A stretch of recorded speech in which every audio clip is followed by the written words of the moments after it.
Hi, I'm Elizabeth Sullivan. And I'm Jennifer Klein. We are both certified Pilates instructors. And I'm a physical therapist. And I'm a certified yoga instructor. Elizabeth and I are going to show you exercises on the Pilates reformer machine that have been approved by your surgeon to do before and after your total hip replacement. So first, we need to show you how to properly get on and off the machine. Ready? We are ready. All right, now we're going to show you how to adjust the reformer setting for the height of your patient. Okay, this is the movable carriage. It attaches to hooks under the foot bar by springs of a variety of different resistances. All right, here on the side, knob with several different holes, all the way in for shorter patients, great. All the way out for taller patients, like Elizabeth. Where you set the bar, as she was just demonstrating, of course, has an effect over the degree of hip flexion. Okay, the foot bar is also movable, all the way down, taller folks, all the way up, shorter folks. That also affects the degree of hip flexion. This is the foot plate to the reformer. There's a special lock underneath. If you slide it to the left, it allows you to lift the foot plate up. Here are the different springs to the reformer. Each color represents a different resistance. They're all attached to the lower level. These buttons up on top are attachment points as well. Each color represents a different level of resistance.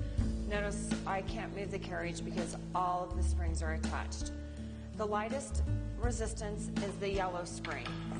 So if I take off all the other springs, you can see yellow provides little resistance.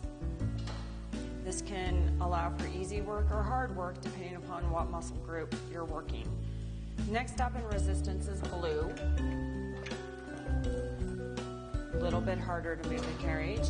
Up from blue in resistance is red. Even harder. Up from red is green. The hardest. So there is a variety of levels of resistance to perform work on the reformer. After you set your springs, close the foot plate. After you move the lever to the left, then allow the foot plate to go all the way down, release the lever, and that will lock the foot plate. That's important for safety. And that's the springs. Hi, so I'm going to show you how to effectively and safely get on the reformer. You will come over here and sit down like you're sitting into a chair. Your seat is at the end of the reformer or the bed. Think of a teeter-totter with your torso and with your head.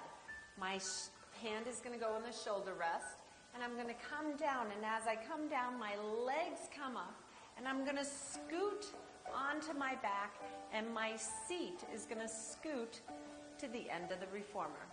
I'll bring my heels to the bar and scoot down just a little so the shoulders are away from the shoulder rest. You want to be hip width apart.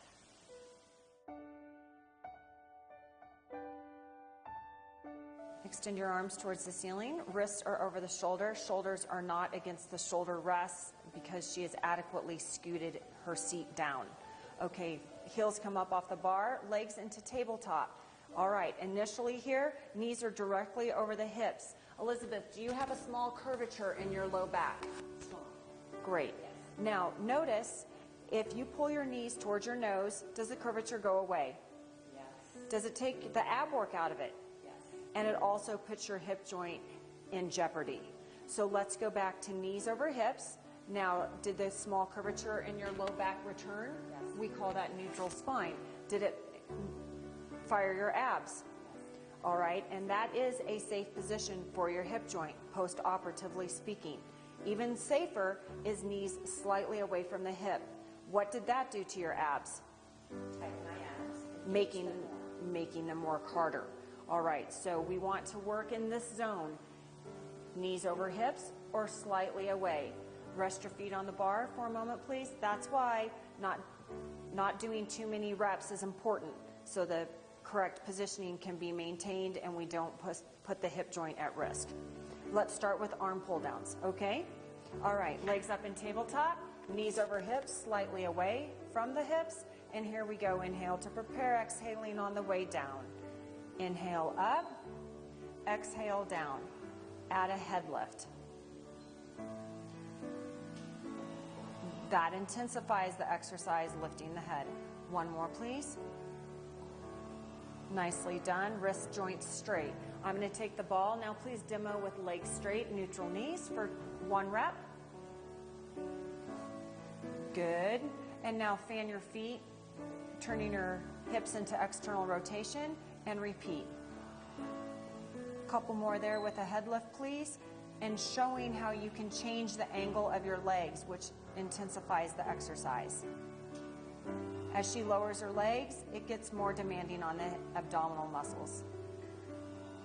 Great. Tabletop, arms up, bend your knees, feet to bar.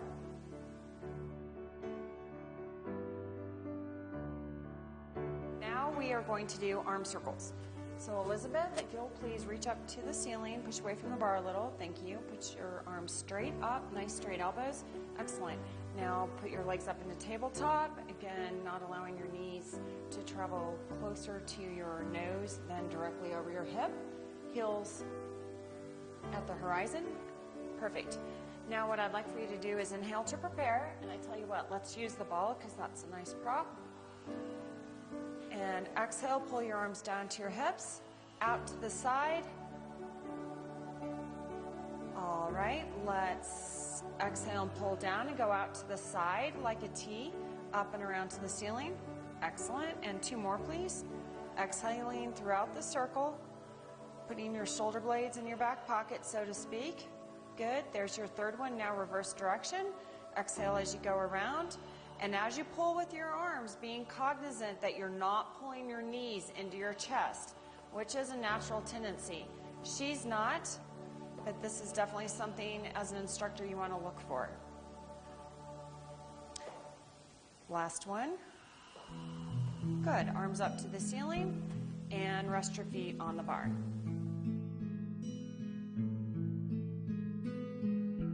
All right, let's do tricep press. Legs up and tabletop, arms down, and now bend your elbows 90 degrees, squeeze your elbows into your rib cage, and the upper arm stays off the carriage. Okay, let's push down a little bit. Notice how her arms are open, which is great. That way we're working the triceps and not overworking the forearm flexors. All right, so what I'd like for you to do is exhale and press down, inhale and return directly up to 90-degree angle. All right, exhale and down, inhale and up. Again, watching to make sure they're not pulling their knees into their chest as they press down, which is a natural tendency. When the ab strength isn't there, it helps them complete the motion to pull their knees in. So you want to be aware of that. And now that's nice, Elizabeth. Do a few with your head up as well. If they don't have neck issues and are able to lift their head, this helps strengthen their upper abs. And of course, the breathing is very important with all of this. Monitoring to make sure the elbows stay pressed into the ribs and the upper arms stay off the mat. We usually do this in a series of 5, 10, 15. And rest.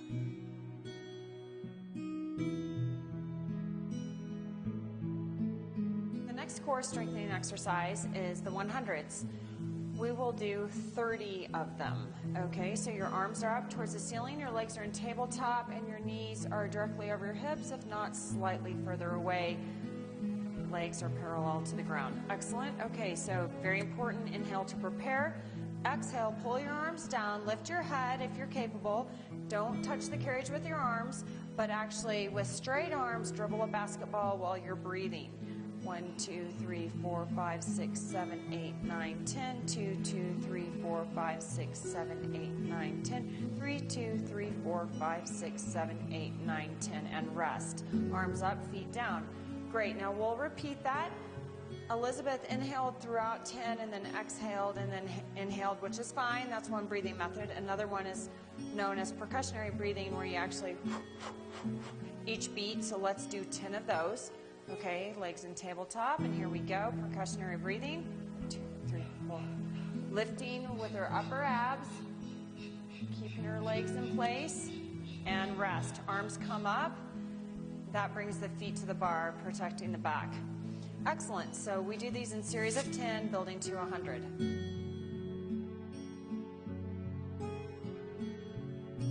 This exercise is called legs and straps. Setting the straps is an important part of protecting your patients' or clients' safety and ensuring they have the best experience possible. When you do legs and straps, the tail end of the cord that's on this side of these movable parts needs to be shorter than longer when they're as tall as Elizabeth. So I just open these up, and that allows this cord to move. She's having surgery on her left leg, so I'm going to put her right leg in the straps first. So Elizabeth, with your left leg, if you'll please press away from the bar. That's important. That way you don't have to pull on this cord. And put your right foot into the larger strap hoop and push it out straight. Now that's your break. Okay, so hold that there. Just press down, not a whole lot, but enough to keep this taut. Remind them to keep their arms long, stretched out on the carriage, reaching for the foot bar. When they're unsure of themselves, they often want to grab this cord and discourage that. Okay, so I'm coming around. Now, fold your arms over your chest so I don't hurt your fingers. And now my foot is here for safety. And she's putting her left foot in the larger hoop, not coming anywhere near 90 degrees at the hip joint, which is what we're trying to protect at the moment, pre and post-op, especially post-op, but might as well practice pre-op. Now, this one's a little longer, and they'll be quick to tell you that. So pull on the cord ever so gently and check their heels yourself and ask them, do they feel equal? Yes. Okay, good. Point your toes hard. Squeeze your inner thighs. We good? Okay, great. So now what I'd like you to do with neutral knees, neutral feet is inhale to prepare, exhale, and using your seat, coming from this area, lower your legs down to about here. Good, and inhale and come back up. So we do not want this motion completed with the quads. We're encouraging hip extension. Exhale down and inhale up, pulling our navel into our spine the entire time. Exhale down. Navel into spine on the down is most important so we don't encourage anterior pelvic tilt.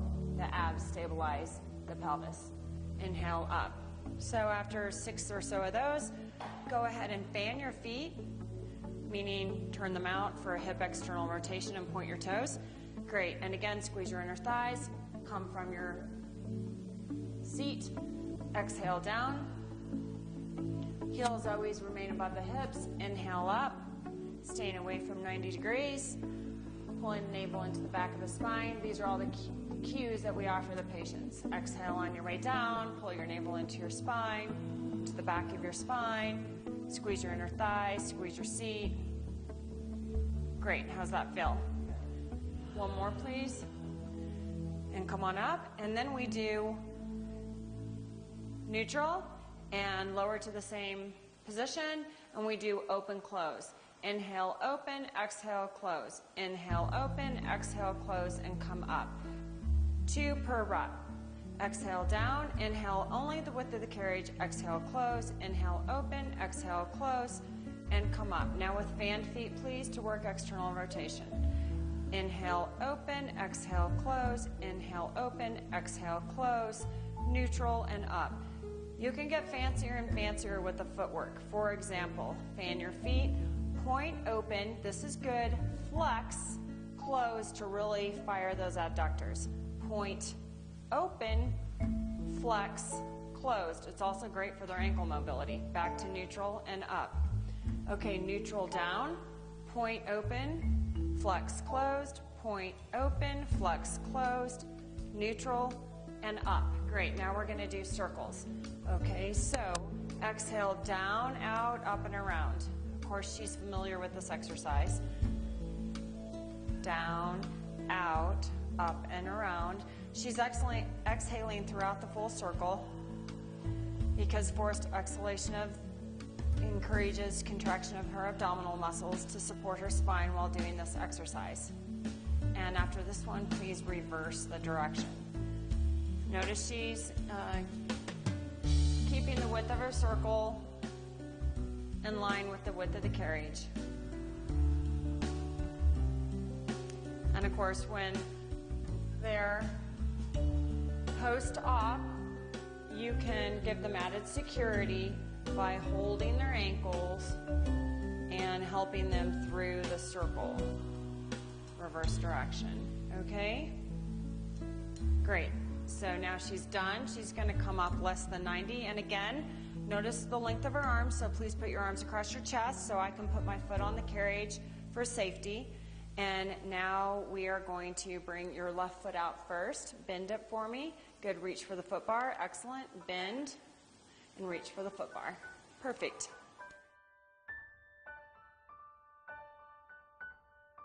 This exercise is called scooter. Oftentimes we use this rubbery grid for safety. I'm going to put this on the mat because all the reformer activities are done barefoot. Elizabeth's involved leg, of course, pre and post-op, is her left. So we're going to do this exercise on both sides.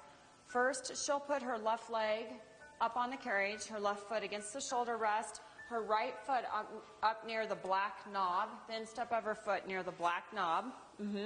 Hands on the foot bar, and bend the stationary leg. That's real important. Okay, so, and now this knee stays off the carriage, and this works the glutes and hamstrings. She's going to exhale and push back to full extension. Inhale and control the return.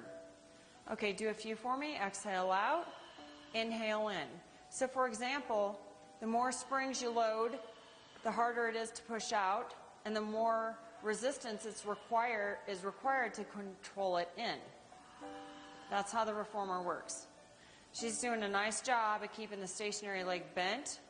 Good posture, of course, navel pulled up to the back of the spine to support her back. Exhaling on the extension, inhaling on the return. Sternum's lifted, arms are straight, head's in line. Nice, Elizabeth. Let's go to the other side.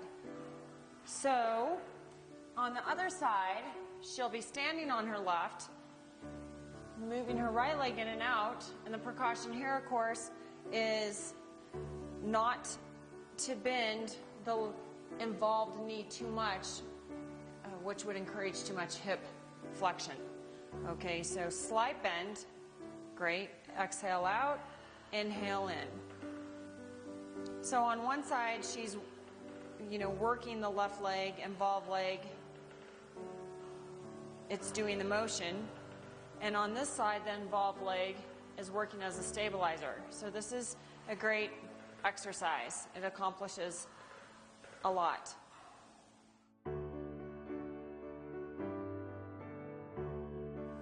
Okay, next is standing abduction, adduction, also known as side splits in the Pilates world. So we are going to lower the foot bar,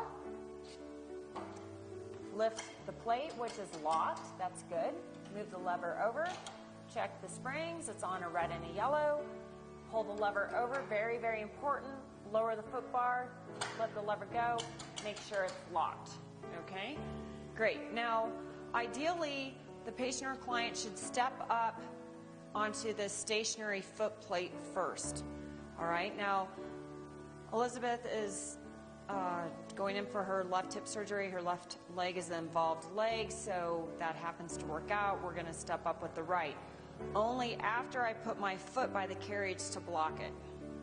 So, foot here for safety. Get yourself in front of them.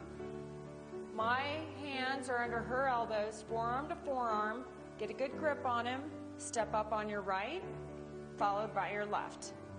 Great. Now, tell them to squeeze your inner thighs. Great. Put your hands on your hips. Inner thighs squeezed. You feel good. Standing up straight. I'm going to remove my foot from the carriage. Okay? All right. So now she's going to exhale, push out. Inhale, pull in. Exhale out. Inhale, pull in. Keeping her tailbone somewhat rolled under. Her navel pulled to the back of her spine. Her shoulder blades in her back pockets, creating a nice long neck. Her knees straight. Great abductor exercise. and pushing out, working against the resistance, going out, resisting the springs from snapping her in. Great. Now please bend both knees, stick your bottom out, tilt forward a little, keep your sternum lifted. Same breathing. Exhale out, inhale in. I often find it necessary to say to them, travel equally, bear weight equally. Let the center of your body travel with you. And rest. Now, Elizabeth, keep this leg more stationary and move just this leg. This too is an exercise. It's more of a progression from what we just demonstrated, which is fine. Bend both knees, and same. Move mostly this leg, your left leg. All right? So there she's not traveling equally. Now travel equally. Traveling equally is the best way to teach it initially. Good. Okay, stand up. Straight foot on the carriage, nice and solid. Instruct them to walk their foot out as opposed to lifting it up. Good. Stand nice and tall. Legs are split.